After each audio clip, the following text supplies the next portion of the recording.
Yehezkiel 38 melukiskan sebuah gambaran dramatis tentang suatu peristiwa di masa depan ketika sejumlah bangsa bersatu untuk menyerang Israel. Di tengah skenario besar itu, ada satu detail kecil namun sangat penting. Arab Saudi tidak ikut dalam koalisi penyerang, bahkan justru menyuarakan keberatan.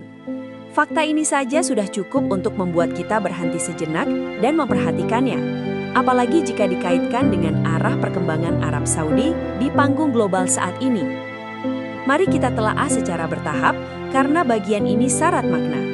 Pasal tersebut menggambarkan sebuah aliansi bangsa-bangsa yang dipimpin oleh Gog, yang oleh banyak penafsir dianggap merujuk pada seorang pemimpin dari Rusia. Bersamanya terdapat negara-negara seperti Turki serta beberapa kawasan di Asia Tengah. Mereka digambarkan menyusun rencana untuk menyerbu Israel. Namun yang menarik, Arab Saudi tidak termasuk dalam daftar sekutu tersebut. Sebaliknya, negeri itu bersama beberapa pihak lain justru mempertanyakan dan menentang rencana invasi tersebut. Dalam Yehezkiel 38 ayat 10 sampai dengan 12 dijelaskan bahwa akan timbul suatu rancangan jahat, serangan terhadap negeri yang hidup tentram, tanpa tembok, tanpa palang, dan tanpa gerbang. Israel digambarkan sebagai bangsa yang tinggal dengan rasa aman dan damai. Gambaran ini jelas berbeda dengan kondisi Israel modern yang kita kenal sekarang dengan sistem pertahanan canggih, perbatasan yang diawasi ketat, dan teknologi militer yang sangat maju. Namun nubuatan ini menunjukkan bahwa pada suatu masa, Israel akan mengalami tingkat keamanan dan stabilitas yang luar biasa. Sesuatu yang saat ini mungkin terasa sulit dibayangkan. Keadaan damai itulah yang kemudian menjadi latar bagi serangan besar tersebut. Lalu apa motivasi dibalik penyerbuan itu? Kitab Yehezkiel menyebutkannya secara gamblang, untuk merampas harta dan kekayaan. Para penyerang datang demi mengambil jarahan dan keuntungan ekonomi. Jika kita melihat potensi yang dimiliki Israel, alasan ini menjadi lebih mudah dipahami. Israel dikenal sebagai negara yang kaya inovasi. Teknologi pertaniannya mampu mengubah gurun tandus menjadi lahan subur yang menghasilkan panen melimpah. Sistem pengelolaan airnya termasuk yang paling maju di dunia, memungkinkan efisiensi tinggi di wilayah dengan sumber daya air terbatas. Di sektor energi, Israel juga telah menemukan cadangan gas alam yang besar di lepas pantai Laut Mediterania, menjadikannya pemain penting dalam pasar energi kawasan. Bahkan ada spekulasi bahwa wilayah tersebut menyimpan potensi sumber daya mineral berharga dalam jumlah signifikan. Semua ini menjadikan Israel sebagai negara dengan nilai strategis dan ekonomi yang sangat tinggi. Sebuah target yang menggiurkan bagi pihak-pihak yang digerakkan oleh kepentingan material.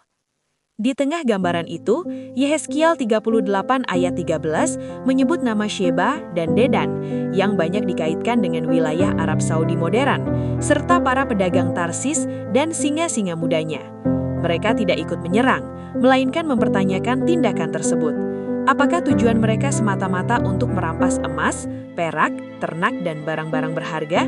Nada yang muncul adalah nada protes, sebuah keberatan terhadap agresi yang didorong oleh keserakahan.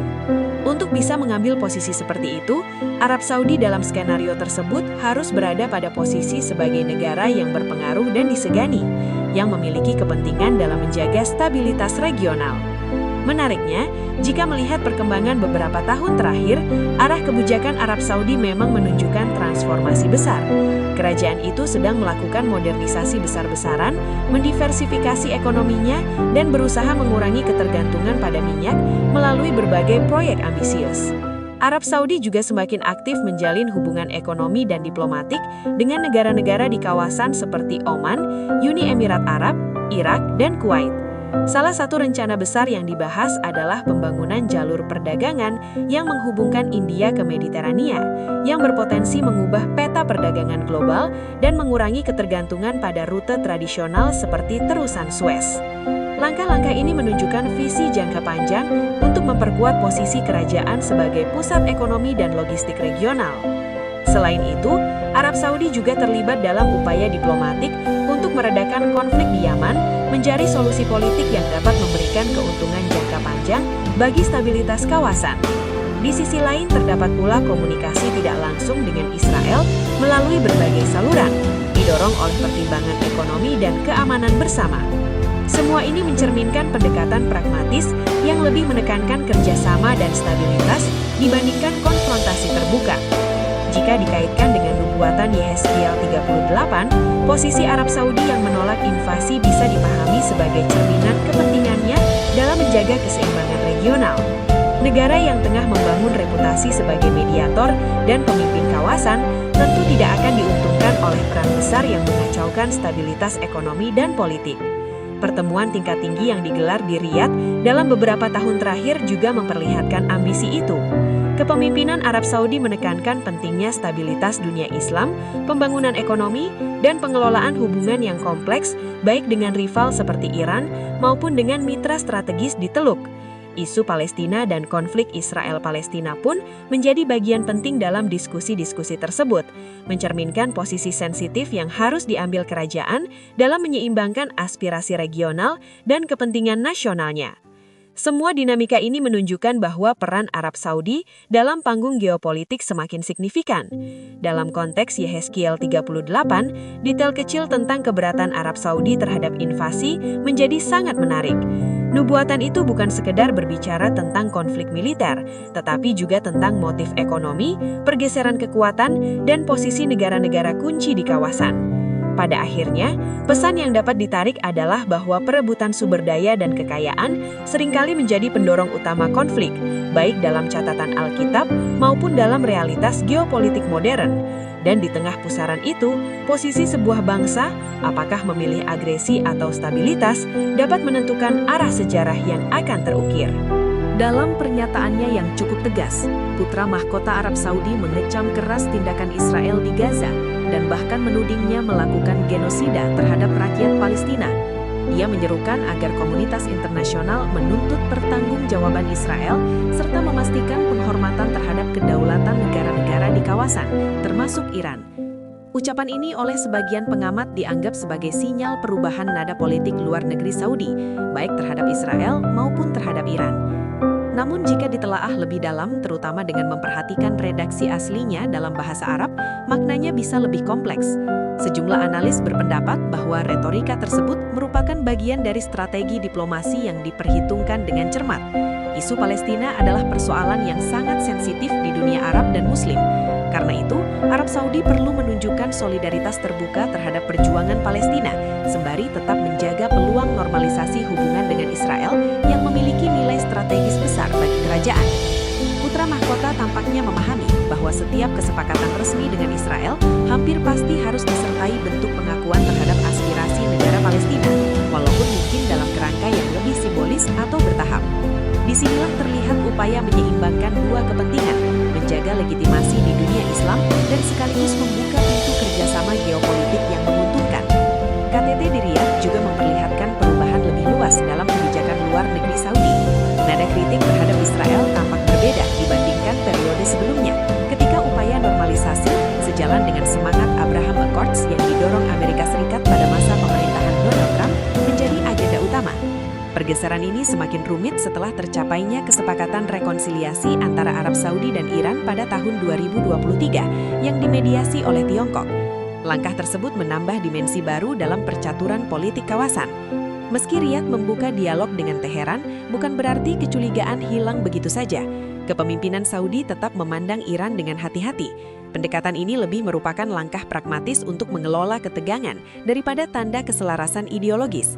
Dengan kata lain, Arab Saudi sedang memainkan strategi pengendalian risiko, bukan perubahan aliansi secara total. Perubahan sikap ini juga mencerminkan ambisi Saudi untuk menjalankan kebijakan luar negeri yang lebih mandiri.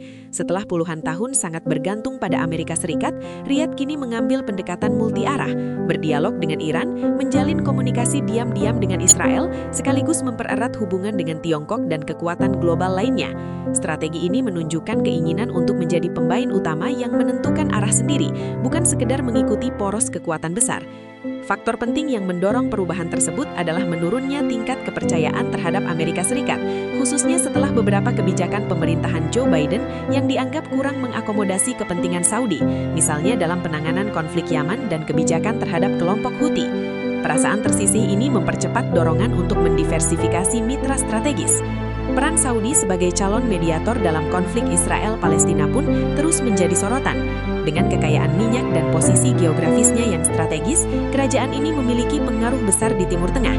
Namun catatan internal terkait tata kelola dan hak asasi manusia masih menjadi tantangan bagi citra internasionalnya. Kritik terhadap pembatasan kebebasan politik, hak perempuan, serta tindakan keras terhadap aktivis dan jurnalis, termasuk kasus pembunuhan Jamal Khashoggi pada 2018, kerap digunakan untuk meragukan kredibilitas Saudi sebagai pembawa damai. Meski demikian, ada argumen bahwa menilai peran Saudi semata-mata dari isu tersebut mengabaikan realitas geopolitik yang lebih luas. Israel memahami bahwa hubungan yang lebih erat dengan Riyadh dapat memperkuat keamanan regionalnya. Di sisi lain, Arab Saudi menyadari bahwa normalisasi dengan Israel berpotensi membuka peluang ekonomi, teknologi, dan keamanan yang signifikan. Jika ambisi transformasi regional Saudi berhasil, dampaknya akan menjalar luas dan membentuk ulang peta politik Timur Tengah. Menariknya, dinamika hubungan Amerika Serikat dengan Saudi dalam beberapa tahun terakhir turut mempengaruhi gaya diplomasi kerajaan. Riyadh kini lebih berhati-hati, lebih kalkulatif, dan lebih siap mengambil posisi yang kadang tampak kontras antara pernyataan publik dan tindakan di balik layar. Arab Saudi seringkali menjadi barometer stabilitas kawasan. Kebijakan dan pergeserannya kerap menandai tren yang lebih besar di Timur Tengah. Contohnya, ketika Iran meluncurkan rudal ke arah Israel, Arab Saudi dilaporkan ikut berperan dalam upaya intersepsi, sebuah indikasi bahwa di balik retorika publik yang kritis, terdapat kerjasama strategis yang lebih sunyi. Dualitas ini menunjukkan kompleksitas peran Saudi, secara terbuka menjaga solidaritas dunia Arab, namun secara strategis tetap berkoordinasi demi stabilitas regional. Karena itu, memantau langkah-langkah Arab Saudi menjadi penting untuk memahami arah perkembangan kawasan. Keputusan-keputusan yang diambil di Riyadh seringkali menjadi pertanda awal bagi perubahan yang lebih luas, baik menuju rekonsiliasi maupun ketegangan baru. Bagi sebagian kalangan yang melihat peristiwa-peristiwa itu melalui kacamata nubuatan Alkitab, khususnya Yehezkiel 38, dinamika tersebut dianggap memiliki makna rohani yang lebih dalam. Mereka meyakini bahwa kitab suci memberikan gambaran tentang peristiwa-peristiwa yang membentuk Timur Tengah, dan bahwa peran Arab Saudi merupakan bagian dari rangkaian yang lebih besar. Pendalaman terhadap teks Alkitab diyakini dapat memberi perspektif tentang keterkaitan antara nubuatan dan realitas kontemporer. Bagi orang percaya, perkembangan geopolitik bukanlah bahan analisis politik, melainkan juga panggilan untuk tetap waspada dan setia.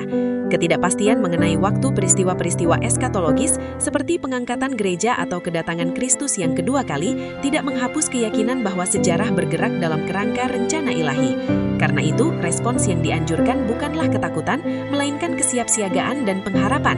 Tetap aktif dalam iman, bijaksana dalam mengelola sumber daya, serta terlibat secara konstruktif di tengah dunia yang terus berubah. Pergeseran yang terjadi di Arab Saudi dan kawasan sekitarnya bagi sebagian orang bukan hanya bahan refleksi geopolitik, melainkan juga sumber harapan bahwa janji-janji Tuhan akan digenapi pada waktunya. Apapun sudut pandang yang diambil, jelas bahwa perubahan di Arab Saudi memiliki implikasi besar. Kawasan ini sedang memasuki babak baru, dan arah yang dipilih oleh Riyadh akan sangat menentukan wajah Timur Tengah di masa depan.